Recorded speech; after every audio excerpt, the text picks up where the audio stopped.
The movie kicks off with a gripping scene where two hitmen, Jimmy Bobo and his partner Lewis, are on their way to their targets. Meanwhile, a man named Greeley is seen enjoying his drugs with a prostitute by his side. Bobo and Lewis barge into Greeley's place disguised as cops and shoot him dead in cold blood, covering up the murder as a robbery. Bobo notices the prostitute and shoots her too, but regrets it later, as he has a strict code against hurting women and children. As they leave the scene, Greeley, who was not dead, attacks Lewis, and a scuffle ensues.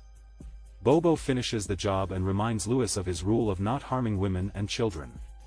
He is confident that the prostitute will not rat them out to the police, as she is more scared of them than the law. In a later scene, Bobo and Lewis go to a bar to collect their payment from their liaison, Ronnie. Ronnie is the middleman between them and their client, known as the agent. The plot thickens as a hitman named Keegan is keeping a watchful eye on Bobo and Lewis. When Ronnie fails to show up, Bobo decides to use the restroom, which gives Keegan the perfect opportunity to strike and kill Lewis. Keegan then heads to the restroom to finish off Bobo, but Bobo manages to fight back. As he pursues Keegan, Bobo discovers Lewis's lifeless body and realizes that they have been set up. He takes Lewis's knife and flees the scene. We learn that Bobo has a lengthy criminal history, having been in and out of prison since a young age, with 26 arrests, for court appearances, and 2 convictions.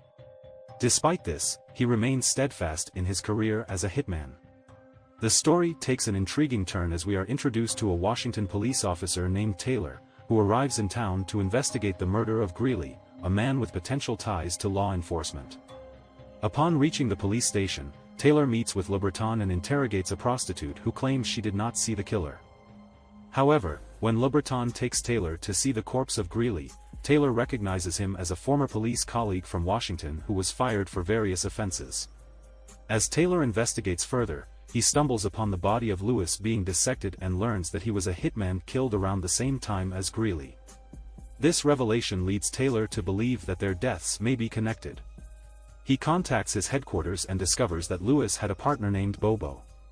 Taylor urgently requested Lieutenant LeBreton to locate Bobo, who had connections to the case, and could help them identify the true culprits of the murders of Greeley and Lewis. However, Lieutenant LeBreton refused to let Taylor participate in the investigation and confiscated his unlicensed firearm. Despite this setback, Taylor, acting on orders from his superiors, took matters into his own hands and arranged to meet Bobo at a local bar. There, he attempted to convince Bobo to collaborate with him to solve the case. However, Bobo, harboring a deep-seated distrust of law enforcement, immediately declined the offer. As Taylor stepped out of the bar, he sensed danger lurking in the shadows. Suddenly, a fellow officer opened fire on him, forcing him to take cover. Just as he thought it was the end, Bobo arrived in the nick of time, pulling Taylor into his car to escape the assailant's bullets. Taylor, still reeling from the shock, aimed his weapon at Bobo, threatening to have him arrested. But Bobo calmly explained that the police would not believe Taylor's story since his fingerprints were on the gun. He gave Taylor an ultimatum: either come with him to receive medical attention or wait for the police to take him into custody. Meanwhile, Keegan found himself caught in a dangerous web of deceit. He met with Marcus, a lawyer, and Morel, a corrupt businessman who always played dirty to gain power.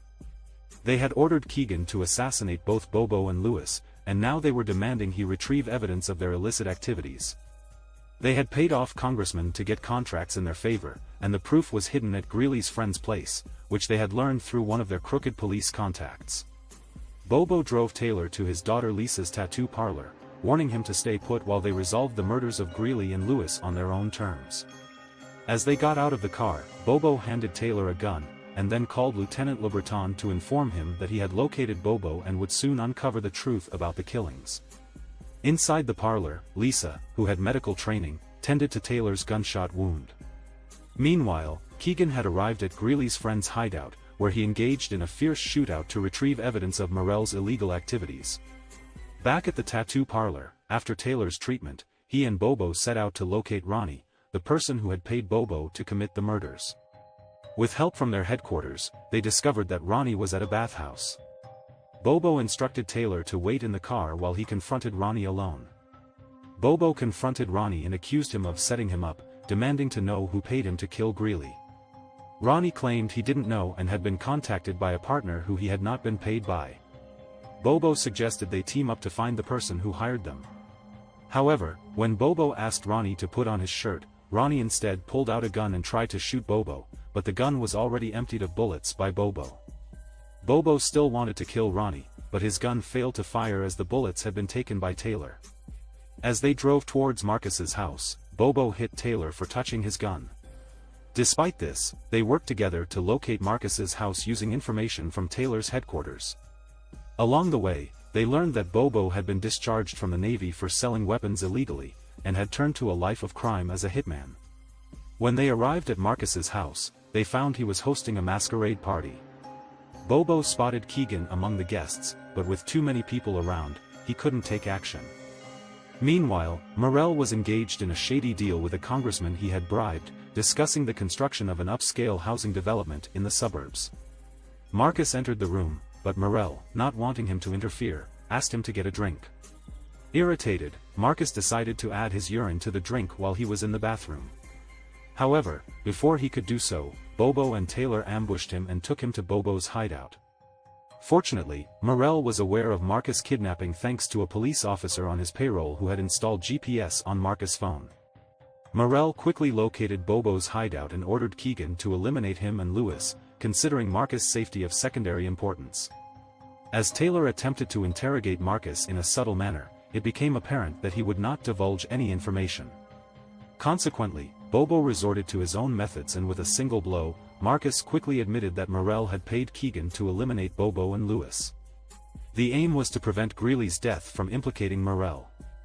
Keegan was a former mercenary with a history of working in Africa. Morel, on the other hand, was a notorious con artist who had carried out numerous scams in Africa.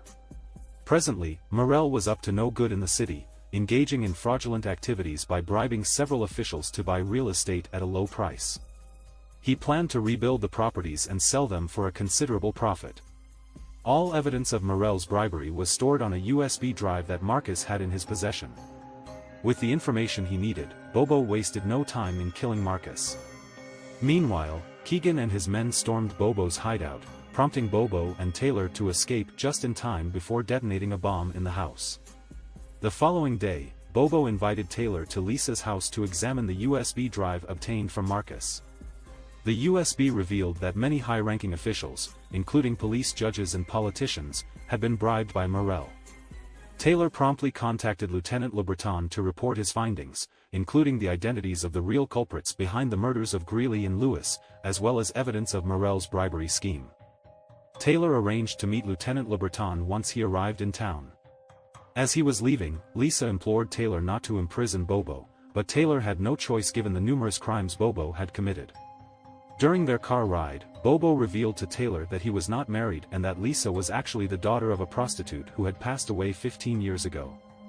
Upon arriving in the city, Taylor parted ways with Bobo. Meanwhile, a police officer informed Morel that they planned to use Bobo's daughter to retrieve the USB. Once the situation was resolved, Morel planned to dismiss Keegan, who he viewed as a reckless and dangerous individual. Keegan, who saw himself as a hero and cared little about money, was a ticking time bomb. Shortly thereafter, Keegan met with Lisa and quickly kidnapped her. As Taylor spilled the beans to Lieutenant Le Breton, he was caught off guard when the officer suddenly turned on him with murderous intent. To Taylor's horror, it turned out that Lieutenant Le Breton was in cahoots with Morel, one of the crooked cops they were trying to expose. Just as all hope seemed lost, Bobo burst onto the scene just in time to save Taylor from certain death. As they prepared to hit the road again, Keegan contacted Bobo with a chilling demand: hand over the USB or risk Lisa's life. Bobo, consumed with worry for his beloved, rushed to the designated location as fast as he could, determined to save her at any cost. Bobo wasted no time and rushed to the meeting point, where he was greeted by Morel. Seemingly alone, Bobo played his cards right and offered to kill Taylor in exchange for Lisa's release and the USB. Morel quickly agreed, defying Keegan's orders not to do so. Meanwhile, unbeknownst to them, Taylor had snuck into the area and was quietly observing their every move. Fueled by his desire for revenge after the death of his friend Lewis, Bobo was determined to take down Keegan. With the USB handed over, he swiftly whisked Lisa away from the danger zone. But little did he know, Keegan had grown tired of Morel's power-hungry ways and decided to take matters into his own hands. In a brutal showdown, Keegan and his men were able to eliminate Morel and his cohorts. The entire scene was caught on tape by Taylor, ready to be used as evidence against the corrupt officers. As Keegan's men clashed with Morel's henchmen, Bobo urged Lisa to take cover and prepare for the worst. Little did he know, she was soon discovered by Morel's goons. But thankfully, Taylor was able to swoop in just in time to rescue her from harm's way. Meanwhile, Bobo was consumed with a burning desire for revenge against Keegan. As they faced off in a brutal fight to the death, Bobo dug deep and managed to strike the killing blow with Lewis's knife, putting an end to Keegan's reign of terror. However, when Taylor attempted to report the incident to the authorities, Bobo's paranoia and fear of being caught led him to turn his gun on Taylor, pulling the trigger without hesitation. In the end, the police arrived on the scene and Taylor was rushed to the hospital for emergency medical treatment. Miraculously, Taylor chose not to incriminate Bobo in his report, instead opting to describe the situation as a violent clash between rival criminals that had ultimately resulted in their mutual destruction. This decision left Bobo free to go about his life without fear of retribution from the law. Several weeks later, Taylor invited Bobo to meet up at a local bar. Over drinks, Taylor broached the topic of Bobo's relationship with Lisa, warning him that any illegal activity on his part would not be tolerated. Despite their checkered past, it seemed that Taylor was willing to give Bobo a second chance, but only if he could manage to stay on the straight and narrow. The moral lesson learned from this movie is crime doesn't pay, and those who act with integrity will ultimately triumph. Greed and corruption lead to downfall, while morality and justice prevail.